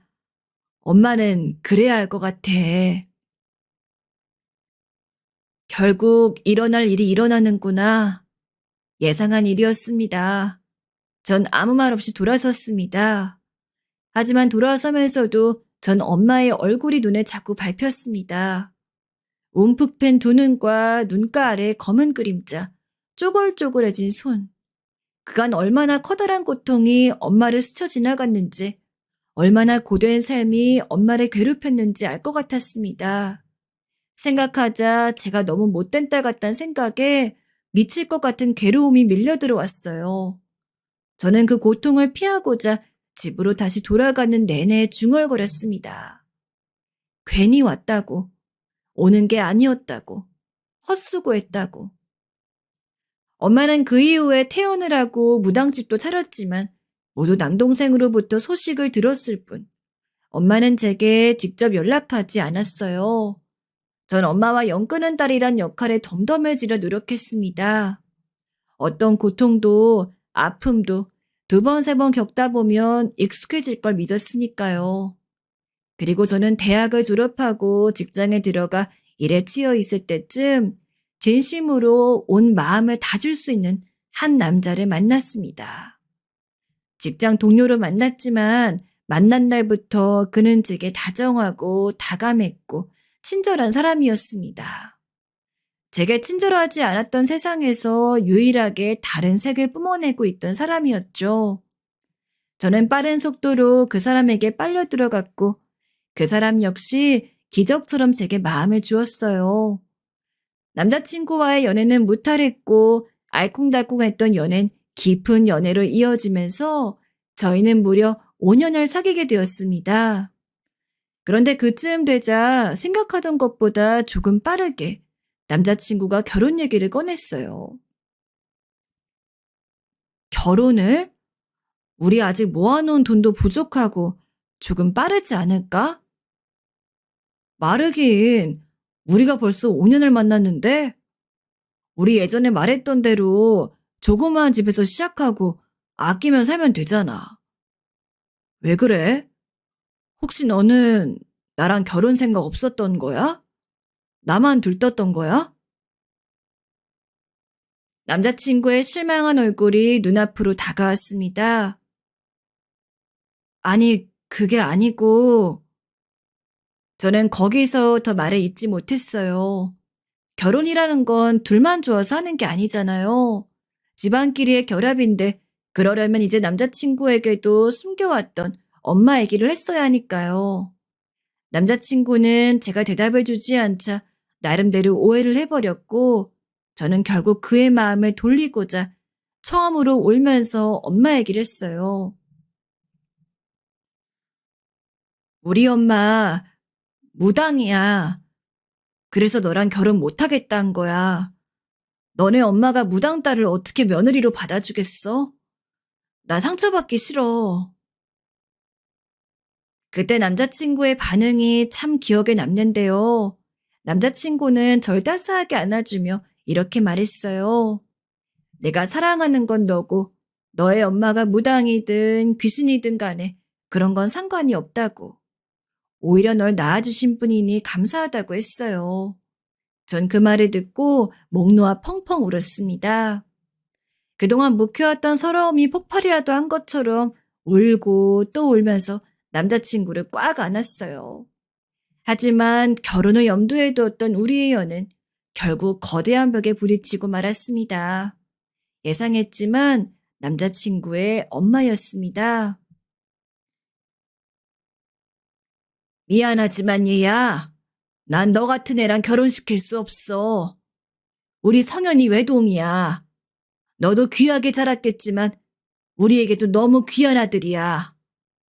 이런 나쁜 말해서 정말 미안하다. 하지만 그래도 네가 여기서 내 아들 정리해줬으면 좋겠다. 어머니, 저 성현이 많이 사랑합니다. 아시겠지만 오래 만나왔고 저희 잘 살 수 있어요. 부탁드릴게요, 어머니. 저 좀 잘 봐주세요. 무당하는 엄마 딸이면 너와 내 아들 사이에 나올 딸이 그런 신기를 물려받을 수도 있는 거 아니겠니? 나는 그게 무섭다. 미안하다. 네가 몇백 번을 애걸해도 내 대답은 같아. 정리해줘라. 결혼을 반대하는 시어머니들의 이야기는 참 흔하잖아요. 내 아들이 귀하고 넌 천하니 넌 내 아들이랑 어울릴 수 없다. 감히 네가 어떻게 내 아들을 탐내냐. 수준이 맞지 않다. 하지만 남자친구의 어머니가 반대하신 그 이유는 저도 납득할 수가 있었어요. 무당딸이라 싫다는 거. 제 평생의 상처이자 걸림돌. 차라리 수준이 안 맞다거나 네가 고졸이어서 싫다거나 그런 이유라면 괜찮았을 텐데 욕 한 번 하고 끝낼 수 있을 텐데 남자친구 어머니의 반대는 그저 너무도 가슴이 아팠습니다. 상은이의 엄마를 만나고 돌아오는 날 집으로 가는 길거리 한복판에서 저는 울지도 않았어요. 그저 멍했습니다. 또 엄마가 내 인생을 회방 놓았구나. 나는 또 엄마 때문에 이렇게 아파야 하는구나. 라는 생각만 들었습니다. 수연아, 다시 생각해보자. 내가 엄마 설득할 수 있어. 제발 한 번만 기회를 줘. 기회의 문제야? 너네 어머닌 나 절대 며느리로 못 받아들이셔. 너도 어머니가 그렇게 반대하는 나와 결혼해서 행복할 수 있을 것 같아? 자신할 수 있어? 제발. 남자친구는 길거리에서 무릎까지 꿇었습니다. 남자친구도 울고 저도 울었어요. 너 나 안 보고 살 수 있어? 마지막 남자친구의 말은 저를 끝끝내 괴롭혔어요. 하지만 저는 그대로 남자친구의 손을 놓아버렸습니다. 놓지 않고 싶었지만 성현이의 엄마가 제 직장까지 찾아오자 그렇게 가장 사랑하는 사람을 떠나보냈어요. 한때 죽고 못 살던 남자친구가 제게 가장 많은 위로가 되었던 남자친구가 떠나자 제 삶은 다시 공허해졌습니다. 공허해졌단 말론 부족한 것 같아요. 어딘가 마음 한가운데 너무 큰 구멍이 뚫렸는데 어떻게 메워야 할지 모르겠는 느낌이었어요. 갑자기 인생에서 시간이 너무 많이 남은 느낌이었습니다. 전 무조건 바쁘게 지내기로 했어요. 미친 듯이 일을 했고 직장이 끝나면 아르바이트라도 해서 몸을 바쁘게 굴렸어요. 지나가던 직장 동료가 제 안색이 많이 안 좋아 보였는지 병원에 가보란 말을 했지만 저는 고개를 내저었습니다. 그리고 다시 의자에 앉아 미친 듯이 일에 몰입했어요. 하지만 고단한 몸으로 집에 돌아와도 마음은 똑같았어요. 여전히 구멍은 메어두지 않았고 잠은 오지 않았어요. 제가 생각해도 이러다 쓰러질 수 있겠다 싶었습니다. 그 생활을 한 지 6개월 정도 되어 가던 쯤 계속 연락이 오던 남자친구에게선 연락이 끊겼고 전 완전히 혼자가 되었습니다. 그러던 어느 날 엄마에게 장문의 문자 하나가 와 있더라고요. 우리 딸 잘 지내? 요즘 날씨가 많이 춥던데 따뜻하게 입고 항상 든든히 먹고 다녀라. 이거 우리 둘째가 알려줬는데 쿠폰이 있으면 커피도 사 먹고 할 수 있다며. 엄마가 보내준 걸로 커피 사 먹어. 엄마가 보낸 건 5만 원어치 기프티콘이었어요. 그런 거 할 줄 모르는데 아마 남동생에게 배운 모양이었어요. 왜였을까요? 그날도 정신이 혼미해질 정도로 피곤한 상태였는데 갑자기 엄마 목소리가 너무 듣고 싶더라고요. 저는 몇 년 만에 처음으로 엄마에게 전화를 걸었어요. 수연아? 수연이니? 엄마의 울음소리가 여기까지 들렸어요. 엄마. 전 엄마 한마디를 간신히 부르곤 그냥 말없이 계속 눈물을 흘렸습니다. 수연아, 괜찮아? 괜찮은 거야? 아니, 엄마 나 안 괜찮아. 따스한 엄마 목소리가 들리자 그만 얼어붙던 마음이 녹으면서 저는 제 진심을 말해버렸어요. 그리곤 서둘러 전화를 끊어버렸습니다. 다음 날 엄마에게서 남동생에게서 전화가 번갈아가며 계속 걸려왔지만 저는 받지 않았습니다. 다시 일에만 집중하며 살고 있었는데 미친 듯이 일만 하며 사니 좋은 일도 오더라고요. 수연 씨, 이번에 회사에서 좋은 프로젝트가 하나 있는데 수연 씨가 실적도 좋고 하니까 한번 이끌어보는 거 어때? 정말요? 제가 해봐도 되는 걸까요? 그럼 잘 해내서 윗사람들한테 도장 콱 찍어놔. 저는 감사하다고 말씀드리곤 팀원들과 함께 열심히 프로젝트 준비를 시작했습니다. 회사 내에서도 많은 기대가 걸려있는 프로젝트니만큼 저는 잘 해내고 싶었어요. 이때만큼은 남자친구도 엄마 생각도 하지 않고 그저 일에만 집중할 수 있어 좋았던 것 같아요. 하지만 이틀에 하루 잠을 자다시피 하며 무리했던 탓인지 어느 날부터 머리가 매일 아파오기 시작했습니다. 진통제를 먹어도 낫지 않았고 급기야 꼬박 밤을 샜습니다. 몸이 제 몸 같지 않았고 가끔가다 사물에 부딪히기 시작했고요. 증세가 심해지자 주변 사람들도 하나둘 알아차렸어요. 너무 무리한 거 아니냐며 쉬라고 주변에서 오히려 더 상화했어요. 허나 프로젝트 발표를 얼마 앞두지 않은 상황이어서 저는 쉴 수 없다 여겼고 괜찮다며 어떻게든 이끌어 나갔습니다. 하지만 결정적으로 발표를 하는 날, 저는 많은 사람들이 있는 자리에서 그만 의식을 잃고 쓰러지고 말았어요. 눈을 떴을 땐 병원 응급실이었고 회사 사람이 걱정스러운 얼굴로 저를 쳐다보고 있었습니다. 미안해요. 우리 발표는 어떻게 된 거예요? 그게 중요해요. 갑자기 쓰러져서 우리 정말 깜짝 놀랐어요. 그러게 무리하지 말라니까. 발표는 무사히 잘 끝냈어요. 다행이다. 제가 쓰러졌을 시점이 발표가 다 끝나갈 시점이어서 다행이었지만 그 후 저 역시 제 몸 상태가 정말로 심상치 않다는 걸 스스로도 느끼고 검사를 받아보았어요.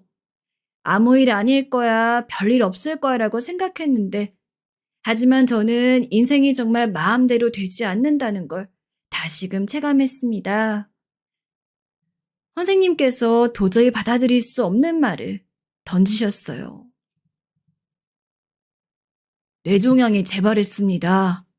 수술을 받더라도 깨어나지 않을 수 있어요. 그건 시한부 선고였어요. 세상이 무너지는 것 같았습니다. 어떻게 이런 일이 올 수 있을까? 전 억장이 무너지는 마음에 남자친구였던 성현이를 찾아갔습니다. 성현이는 제 말을 듣고 충격의 말을 잇지 못하더니 오열을 하고 말았습니다.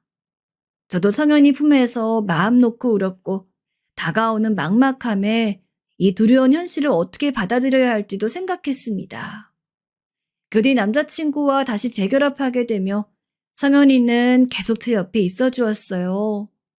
감사하게도 성현이의 어머니까지 저를 보러 오셔서 자신이 너에게 너무 상처를 준 것 같다고 너에게 이런 일이 생겨서 미안하다는 말씀을 해주시더라고요. 아니에요. 괜찮아요. 어머니 와주신 것만으로 감사합니다. 근데 아가, 너희 엄마한텐 연락 안 해도 되니? 딸이 이런 상황인데. 네, 전 그때까지만 해도 엄마에게 연락드리지 못했어요. 이렇게 아픈 제 모습을 보면 더 마음 아파하실 것 같고 왜인지 모르게 용기가 나지 않더라고요. 그런데 성은이가 망설이는 제게 이런 말을 했어요. 저희 엄마의 부탁으로 말하지 못했지만 아무래도 안 되겠다고 하면서요. 사실 너랑 헤어지고 며칠 후에 너희 어머니가 찾아오셨어. 내게 무릎 꿇고 비시더라. 내 딸 자기 때문에 힘든 일만 겪고 살았다고. 그러니까 내가 자기를 한 번만 봐달라고. 우리 딸 버리지 말아달라고. 제발 마지막으로 엄마 노릇 한 번만 하게 해달라고. 절대 말하지 말라 하셨는데 엄마한테 가 수연아. 엄마가 어떻게 알았는지 모르겠지만 아마도 제가 술김에 남동생에게 전화하여 말했던 걸 전한 모양이었습니다. 그 말을 듣는 순간 세찬 눈물이 흘렀습니다. 날 미워할 줄 알았던 엄마가 성현이를 찾아가 그렇게 무릎을 꿇었다는 게 너무나 가슴 아팠어요. 생각해보면 엄마에게도 무당은 어쩔 수 없는 운명이었는데 엄마는 나를 위해 신을 받지 않기 위해 애썼던 건데 못된 딸을 위해 무릎까지 꿇으셨는데 나는 그저 모든 걸 엄마 탓으로 돌리기만 했구나. 모든 거를. 죽음 앞에서 엄마를 떠올리니 오랜 시간 묵혀왔던 제 이기심을 마주할 수 있었습니다. 그리고 엄마를 보고 싶어하는 마음을 깨달았고 전 곧바로 남동생에게 전화를 했어요. 엄마 주소 좀 알려줘. 뭐? 선화당 주소를 알려달라고? 갑자기 왜? 엄마 찾아가게? 어, 알았어. 문자로 보낼게. 남동생은 당황하며 제게 주소를 알려주었고, 전 일을 끝내자마자 간단한 저녁거리를 사들고 주소지로 찾아갔습니다. 그곳은 작은 오피스텔이었습니다. 엄마는 여기서 점사를 보고 있었어요. 엄마, 너, 너가 어떻게... 국화차를 끓이고 있던 엄마는 저를 보자마자 놀라서 찻잔을 떨어뜨릴 뻔했습니다. 수민이한테 물어서 왔어. 여기 주소. 어, 그렇구나. 나 들어가도 돼? 저녁거리 사왔는데. 엄마가 들어오라 손짓하자 전 저녁거리를 엄마 손에 넘기곤 선화당 안을 천천히 둘러봤어요. 집 안엔 특이한 향냄새가 뿜어져 나오고 있었고 방 한켠엔 여러 무속도구들이 즐비해 있었습니다. 저는 그 방 안으로 들어가 불빛들이 뿜어져 나오는 향초들을 보며 중얼거렸습니다. 예쁘게 해놨네. 엄마는 그런 저를 보며 들고 있던 국화차조차 어찌하지 못하고 뒤에서 저를 지켜보고 있었습니다. 전 엄마에게로 등을 돌려 오래전부터 준비해온 말을, 가슴에 묵혀두었던 말을 무심히 툭 내뱉었습니다. 엄마, 나 엄마랑 화해하러 왔어. 엄마의 눈에 가득 눈물이 고였습니다. 엄마랑 밥도 먹고 싶었고, 과제로 힘들면 엄마한테 칭얼대보고도 싶었고, 엄마랑 남자친구 얘기도 해보고 싶었고, 엄마랑 예전처럼 살갑게, 정말 살갑게 하고 싶었는데, 전 그 순간 말을 잇지 못하고 엄마 앞에서 울음을 터뜨렸습니다. 한 번 터진 울음은 그칠 줄 모르고 세차게 내리는 소나기처럼 주룩주룩 볼을 타고 흘러내렸어요. 그때 저는 또다시 제 마음을 깨달았어요. 제 마음속 엄마의 빈자리가 너무나 컸다는 것을. 엄마는 이 순간만을 기다렸다는 듯 다가와서 저를 격하게 껴안았어요. 와줘서 고마워. 엄마한테 와줘서 고마워. 너무 고마워. 엄마는 제가 너무 보고 싶었다며 제 등을 몇 번이나 쓸어주었어요. 저도 조용히 엄마 품에서 눈물을 떨구며 그동안 미안했다고.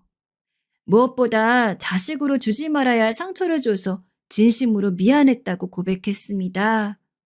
그렇게 우리 두 사람은 그 방 안에서 밥을 먹으며 서로의 눈을 쳐다보며 이야기를 나눴고 때론 끌어안으며 사랑을 느꼈어요. 하지만 저는 엄마에게 단 한 가지만은 말하지 않았습니다. 고백하지 않았습니다. 제게 그리 많은 시간이 남지 않았다는 걸. 제가 죽을지도 모른다는 사실을요. 그래서 엄마에게 왔다는 걸 말하지 못했죠. 수연아, 우리 옷 사러 갈까? 우리 딸 옷 한 번 해주고 싶은데. 엄마는 제가 다시 엄마 곁으로 온 걸 기뻐하며 무척 들떠 있었습니다. 밥을 지으며 콧노래 부르고 저와 같이 장을 보고 제게 요리를 해달라 조르며 뭐든 저와 같이 하고 싶어 했습니다. 밤이 되면 우린 함께 오이팩을 하며 소녀처럼 떠들었습니다. 그리고 저 역시 엄마 옆에 있으면 너무 살고 싶어진 만큼 행복했습니다. 너무 살고 싶어서 괴로웠습니다. 제 통증은 저를 너무나 극심한 방법으로 괴롭혀댔습니다. 저녁밥을 먹다가도 식은땀을 흘리며 혼자 화장실로 뛰어들었고 신음을 참기 위해 수건을 입에 물었어요.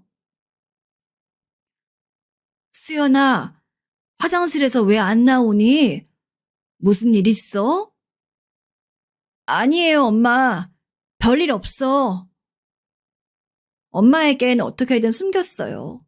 그러던 어느 날 일이 벌어지고야 말았습니다. 엄마가 안 것이었습니다.